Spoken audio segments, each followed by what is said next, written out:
दोस्तों, अगर आपको फलदार पौधे उगाने का शौक़ है, वो भी गमलों में और छत के ऊपर, लेकिन आप बार बार नाकाम हो रहे हैं, फल आपसे उगाया नहीं जा रहा। जब पौधा जो है फ्लावरिंग पर आता है तो वो फल में कन्वर्ट क्यों नहीं हो रहा होता? पानी कम ज़्यादा हो रहा था, या किसी खाद की कमी होती है, या रूट्स उसकी फुल हो चुकी होती? क्या वजह होती है जो फ्लावर जो हैं फल में कन्वर्ट नहीं होते? तो इस बारे में मैंने वीडियो बनाई है, इंशाल्लाह ये आपको ज़रूर फ़ायदा पहुँचाएगी। तो चलें वीडियो की तरफ चलते हैं। अस्सलाम वालेकुम दोस्तों, ये यूरेका लेमन का पौधा है जो कि कलम से तैयार किया गया है।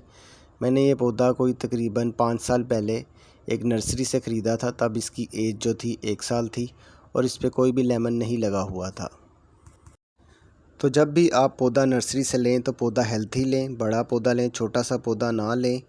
और कोशिश करें कि ऐसा पौधा लें जिस पे 1-2 फल लगे हों। उससे ये होगा कि जो हमारी मेहनत है वो कम होगी। ऑलरेडी वो पौधा फल दे रहा होगा, या तो वो एयर लेयरिंग से तैयार हुआ होगा या कलम से लगाया होगा। अगर वो पौधा सीड से ग्रो हुआ होगा तो उसमें ये हो जाता है कि 4 से 5 साल लग जाते हैं उसे फल देने में। तो आप जब भी पौधा ख़रीदें, एयर लेयरिंग वाला, कलम वाला या ग्राफ्टेड पौधा आपने लेना है जो कि जल्दी फल दे। 18 इंच के गमले में ये पौधा लगा हुआ है और पौधे की जो एज है तकरीबन अब 5 साल हो चुकी है। ये पौधा जो है तकरीबन जो गर्मियाँ आती हैं उसमें ये आपको फल देगा। अगर आप चाइना का लेमन लगा लेते हैं, वो बहुत ही मुश्किल से गर्मियों में फल देता है। तो दूसरी दफ़ा जो है सर्दियों में वो ज़्यादा दे रहा होता है, लेकिन गर्मियों में जो है वो मुश्किल हो जाती है। मुश्किल इस वजह से हो जाती है कि टेम्परेचर बहुत ज़्यादा हो जाता है। जो फ्लावर होते हैं वो गर्मी जो है जला देती है। तो अगर गर्मियों में भी आप फल लेना चाह रहे हो, फ्लावरिंग पे पौधा आ रहा हो, तो आपने उस पौधे को शेडी एरिया में कर देना है जहाँ पे धूप बिल्कुल ना आ रही हो।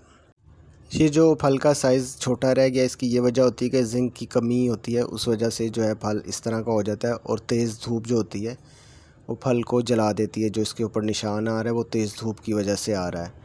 तो अगर आप जिंक दे रहे हैं तो पौधे का जो फल का साइज़ होगा वो बड़ा भी होगा। और जो लेमन होता है एक तरह से जो है उसका छिलका फट फट जाता है, और जो वजह हो रही होती है वो यही हो रही होती है कि उसमें जिंक की कमी होती है। अगर आप जिंक देंगे तो वो उसका छिलका मोटा भी नहीं होने देगा, ना उसका बारीक होने देगा। और जो फल फटने की शिकायत हो रही होती है वो भी अगर आप जिंक देंगे तो फिर वो नहीं होगी। और जो इसके पत्ते मैंने स्टार्ट में दिखाए कि जो जले हुए आपको नज़र आ रहे हैं, उसको कोई बीमारी नहीं है। उसकी ये वजह होती है कि जो तेज़ गर्मी होती है वो उसका पत्ता जो है वो जला देती है। हर पौधे की एक लिमिट होती है कि वो इतनी धूप बर्दाश्त कर सकता है। जब वो धूप क्रॉस कर जाती है तो उसमें कोई ना कोई धूप की वजह से ही मसले आना शुरू हो जाते हैं। अक्सर लोग मुझसे फ़ेसबुक पे पूछ रहे होते हैं कि हमारे पौधे के पत्ते इस तरह जल रहे हैं, तो क्या वजह है? उसकी वजह ये होती है कि जो तेज़ धूप है वो इसको जला रही है। और जो सिट्रस फैमिली से ताल्लुक़ रखते होते हैं पौधे, वो पानी को पसंद नहीं करते। लेकिन वो जो बात की जाती है कि पानी को पसंद नहीं करते, वो ज़मीन के हिसाब से लोग गाइड कर रहे होते हैं। हमारे पास जो है गमला है, तो गमले में जो है इस तरह नहीं होता, उसमें आपको पानी देना होता है। मैंने कभी भी जो है फ्लावरिंग पे नज़र नहीं रखी, मैंने हमेशा पौधे पर नज़र रखी है कि पौधा मेरा किस तरह जा रहा है। तो दोस्तों, अगर आप सिट्रस पौधे लगाना चाह रहे हैं या फलदार या कोई भी फ्लावरिंग वाले पौधे लगाना चाह रहे हैं, तो उसकी जो सॉइल होनी चाहिए वो इस तरह की होनी चाहिए। हार्ड जो है बिल्कुल ना हो। चिकनी मिट्टी में आपने कोई भी पौधा नहीं लगाना।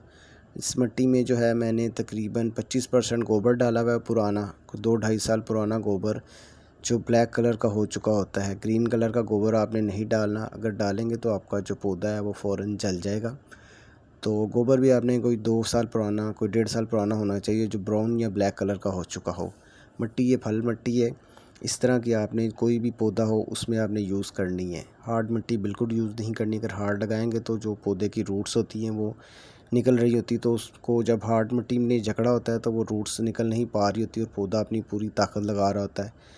उसकी ये वजह होती है कि पौधा बल्कि बढ़ने की बजाय वीक होना शुरू हो जाता है। तो मिट्टी का बहुत रोल है, आपने इस तरह की मिट्टी में ही पौधे लगाने हैं। तो दोस्तों, ज़मीन के मुकाबले में जो गमलों में आप फल लेना चाह रहे हैं वो बहुत ही मुश्किल काम होता है, आसान काम नहीं होता। अगर आपने पौधे छत के ऊपर रखे हुए हैं तो वो और ज़्यादा मुश्किल काम हो जाता है। तो जो हम पौधे गमले में लगाए थे उसकी एक लिमिट होती है, और जब वो रूट्स उसकी फुल हो जाती हैं उस गमले में, तब भी पौधा फ्लावरिंग पर नहीं आता। अगर आता भी है तो उसके फ्लावर गिर जाते हैं, और अगर उस पर फल लग जाते हैं तो फल बहुत ही कम लगते हैं और छोटे साइज़ के लगते हैं। और जो फल है वो सही तरह ग्रो नहीं कर रहा होता, छोटे साइज़ का रह जाता है। तो उसके लिए हमें जो है उसकी रूट्स काटनी होती हैं। उसके लिए ये ज़रूरी नहीं है कि आप जो है पौधे को गमले से बाहर निकालें। बाहर निकालेंगे तो जितनी बार भी आप बाहर निकालेंगे पौधा डाउन होगा। तो उससे अच्छा ये है कि आप इस तरह उसकी रूट्स काट दें, उसको बाहर निकालने की ज़रूरत नहीं है। बाहर निकालेंगे जड़ों को हवा भी लगेगी और पौधा डाउन भी होगा। अगर गांची टूट जाती है तो आपका जो पौधा है वो बिल्कुल डेड हो जाएगा। तो उससे ये है कि बहुत अच्छा है कि आप इसी तरह जो है जाला काट दें। ये समझ लें कि आपने नए गमले में ही पौधा लगा दिया है।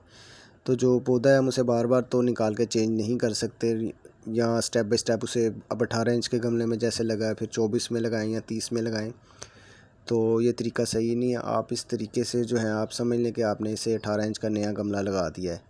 तो ये रूट्स आप काटेंगे तो इससे ये होगा, पौधा भी बहुत अच्छी तरह ग्रो करेगा, फल भी देगा, फ्लावरिंग भी आएगा, तो फ्लावर भी नहीं गिरेंगे। एक ये बड़ी वजह होती है कि जब फ्लावरिंग पे पौधा आया तो उसकी रूट्स जो हैं वो फुल हो चुकी होती हैं। तो लोग पानी कम दे रहे होते हैं, ज़्यादा दे रहे होते हैं, खाते दे रही होती, किसी ने कुछ काम नहीं करना।